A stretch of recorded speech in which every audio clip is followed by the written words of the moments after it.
इस movie blood sucking bastards के start में हम एक लड़के इवान को देखते हैं। जिस कंपनी में वो काम करता था वहाँ पर 4 लोग और भी थे, जिसमें उसकी एक फीमेल कोलीग थी और एक उसका बेस्ट फ्रेंड। शुरू में इवान की कोलीग उसे पसंद किया करती थी और उसने इवान को इस बारे में बताया भी था, लेकिन उस वक्त इवान के दिल में ऐसी कोई बात नहीं थी तो उसने उसे मना कर दी। इसीलिए वो अब उसे रूठ रहती थी। इवान ने उसे कई बार मनाने की कोशिश की लेकिन वो मानती ही नहीं थी। अब तो इवान भी उसे पसंद करता था और उसे कई बार कह भी चुका था, लेकिन जब भी वो ये कहता तो उसकी बात का जवाब ना देती और हमेशा वहाँ से चली जाती। इवान के बाकी कोलीग्स भी इस बात को नोट करते थे। इवान के ग्रुप में 5 ही लोग थे, लेकिन इस ग्रुप के अलावा भी वहाँ पर एक वर्कर था। वो इन लोगों को हमेशा तंग किया करता था कि याद है एक बार मैं तुम लोगों से एक गेम में पैसे जीत गया था, वो मुझे दो।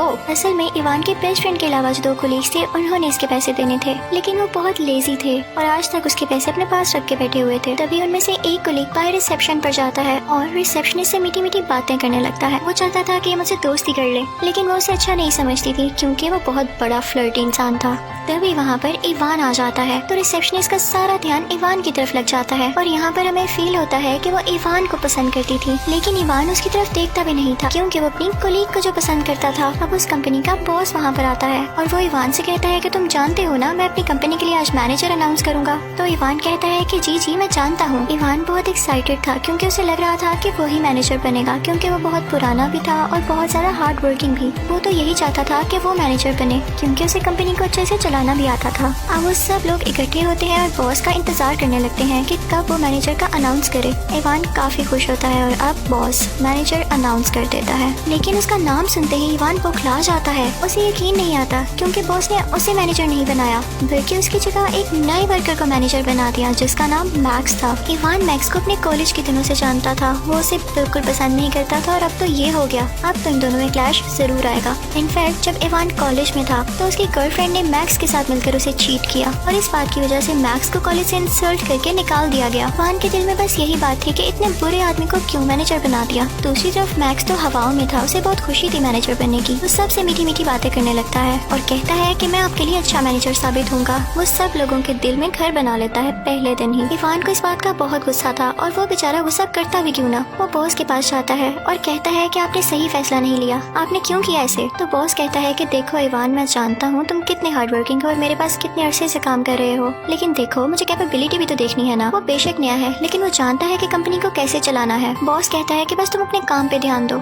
इवान वहाँ से हर्ट होकर चला जाता है। इवान नोटिस करता है कि मैक्स पहले ही दिन उसकी दोस्त यानी कोलीग से मीठी मीठी बातें करने लगता है जैसे वो सबसे किया करता है। इवान वहाँ पर आता है तो वो अजीब तरह उसे देखता है तो मैक्स कहता है कि क्या देख रहे हो मुझे, तुम अपना काम क्यों नहीं कर रहे हो, और अब से मैं तुम पर चेक रखूंगा कि तुम कितना काम करते हो, इसलिए बेहतर है कि अपने काम पर जाओ तुम। इवान को देख के काफी हैरत होती है कि आते साथ ही रुक जमा रहा है और इसकी नजर तो मेरी कोलीग पर भी है। एक रात हम देखते हैं कि इवान का कोलीग नाइट शिफ्ट पर होता है। वो अपने काम में मगन होता है कि एकदम उसे अजीबोगरीब आवाजें आने लगती हैं जैसे कोई गुर्रा रहा हो। उसे लगता है कि शायद नींद की वजह से उसे ऐसा फील हो रहा है और उसका वहम है, लेकिन आहिस्ता आहिस्ता आवाजें बढ़ने लगती हैं। अब वो काफी डर जाता है और वॉशरूम में चला जाता है। वॉशरूम में जाते ही कोई उस पर अटैक कर देता है। वो पूरी तरह से जख्मी हो जाता है। अब अगली सुबह इवान जब कंपनी आता है तो देखता है कि उसके दोस्त की बाइक बाहर ही खड़ी हुई है। वो गार्ड से पूछता है कि क्या वो बेचारा रात से इधर ही काम कर रहा है। तो गार्ड कहता है पता नहीं सर, मैंने तो उसे नहीं देखा। इवान उसे बहुत ढूंढता है और जब वो वॉशरूम जाकर देखता है तो वहाँ पर उसके कोलीग की डेड बॉडी होती है जो कि पूरी तरह से खाई हुई थी, जैसे उसके किसी ने चीर फाड़ कर दी हो। उसके सारे कपड़े खून से भरे हुए थे। ये देखकर इवान चीख पड़ता है। उसे यकीन नहीं आ रहा था कि उसका कोलीग मारा जा चुका था।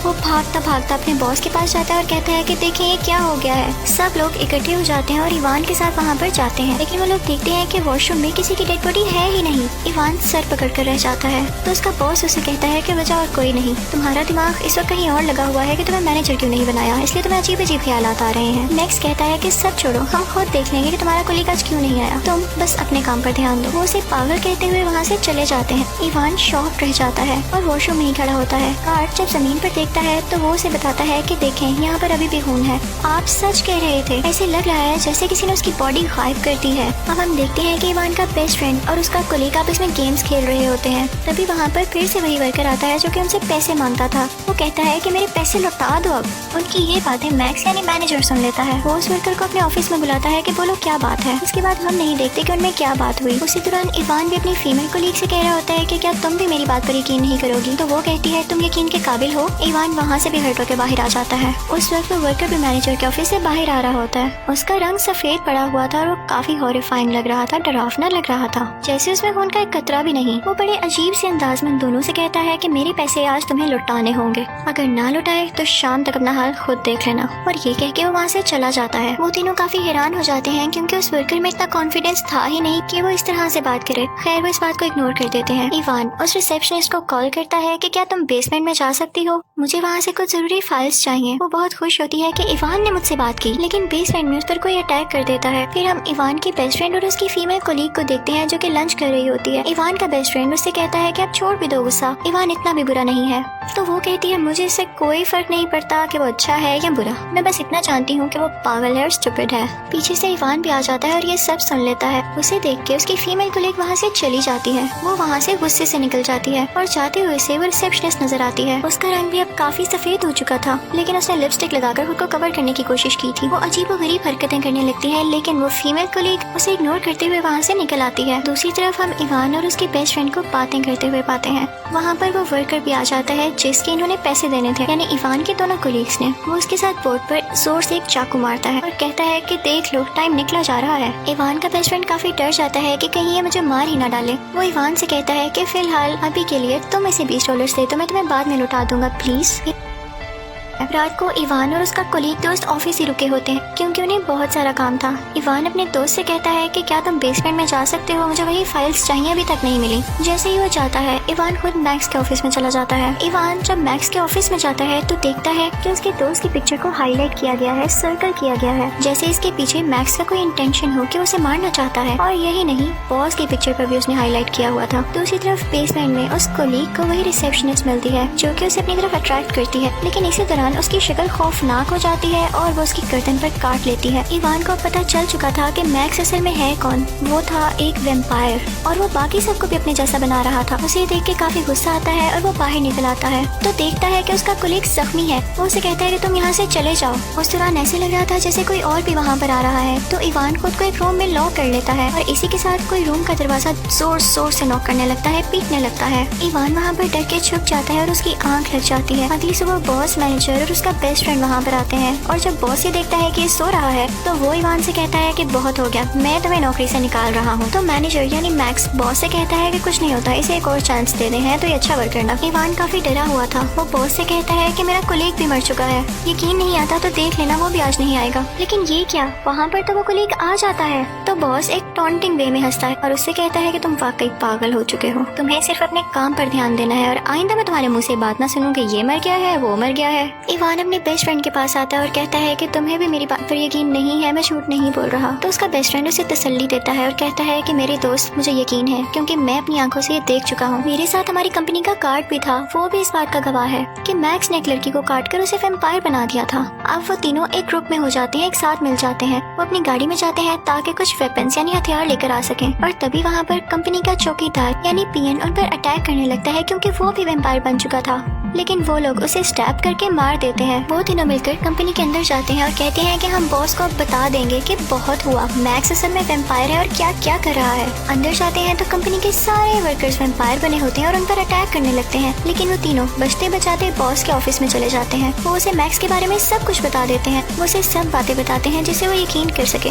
लेकिन बॉस तो शॉक ही नहीं होता। वो बड़े इजी वे में कहता है मैं जानता हूँ मैक्स वेम्पायर है। तो इवान कहता है कि आपने उसे रोका क्यों नहीं? तो बॉस कहता है तुम लोगों की ही गलती थी, तुम लोग लेजी होते जा रहे थे, कोई काम पर ध्यान ही नहीं था। मैंने जानकर मैक्स को हायर किया ताकि उस सबको वेम्पायर बना दे। ये बात तो ये कि ये तुम लोगों की सजा थी। दूसरी बात ये कि वेम्पायर्स बहुत एक्टिव होते हैं इवन रात में भी, और अब देखो मुझे अच्छा आउटपुट मिल रहा है। जो जो लोग वेम्पायर बनते जा रहे हैं वो बड़ा अच्छा काम कर रहे हैं, अभी तो तुम लोगों की भी बारी है। मैक्स इवान से कहता है कि याद है जब मुझे कॉलेज से निकाला गया था और मैंने कितना वीक महसूस किया था, तो मैंने भी सोचा कि अब मैं स्ट्रॉन्ग बनूंगा।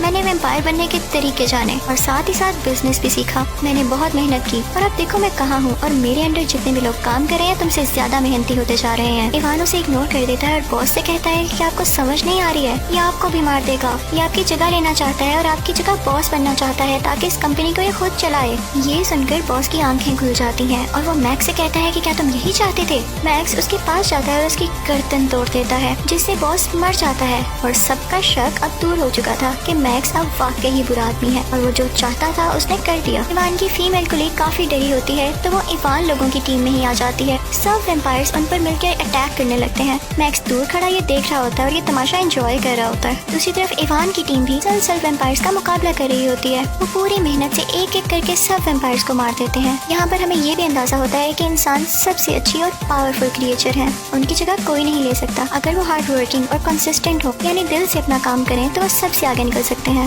मैक्स इवान की फीमेल कोलीग को पोजेस कर लेता है और अपने ऑफिस में ले आता है। दूसरी तरफ कुछ बचे हुए वेम्पायर्स उन पर अटैक करने की कोशिश करते हैं लेकिन गार्ड उनके बीच में आ जाता है और वो बेचारा खुद जख्मी हो जाता है। अब वो बेचारा भी इंसान नहीं रहा था। इवान किसी न किसी तरह मैक्स के ऑफिस में आ जाता है और अपनी फीमेल कोलीग को बचाने की कोशिश करता है लेकिन मैक्स यहाँ पे बहुत पावरफुल हुआ था। वो उन दोनों को मारता है, उन्हें इंजर्ड कर देता है। इवान की फीमेल कोलीग हिम्मत करती है और एक मैशेटी उसके सर में दे मारती है जिससे मैक्स काफी जख्मी हो जाता है। फिर उसके बाद वो उसके दिल पर भी स्टैब करती है जिससे फाइनली वो मर जाता है और ब्लास्ट हो जाता है जिसकी वजह से उसका खून चारों तरफ फैल जाता है। लेकिन इवान और उसके दोस्त काफी खुश थे कि उन्होंने उस वेम्पायर, उस जालिम इंसान को मार दिया जो कि असल में इंसान कहलाने के काबिल ही नहीं था। इवान की दोस्त यहाँ पर शर्मिंदा होती है और इवान से सॉरी करती है कि मैंने तुम्हें इतना अरसा गलत जाना जबकि तुम बहुत अच्छे इंसान थे जो सबका भला चाहते थे। उन दोनों का यहाँ पर फिर से पैचअप हो जाता है। अब उनमें सुलह हो चुकी थी और वो फिर से एक साथ थे। अब वहाँ से इवान, उसकी कोलीग और उसका बेस्ट फ्रेंड मिलकर चले जाते हैं। लेकिन फिर हम उस कंपनी के अंदर का सीन देखते हैं जब मेट वहाँ पर सफाई करने जाती है और बिखरा हुआ और खून से भरा हुआ कमरा देखकर वहीं पर रुक जाती है तो पीछे से इवान का वो कोलीग जो आखिर में वेम्पायर बन चुका था और वो बच चुका था क्योंकि उसे किसी ने नहीं मारा था, वो उस मेट की नेक पर काट लेता है और फिर वहाँ से चला जाता है। इसी सीन के साथ ये मूवी भी यहाँ पर खत्म हो जाती है। Thank you for watching.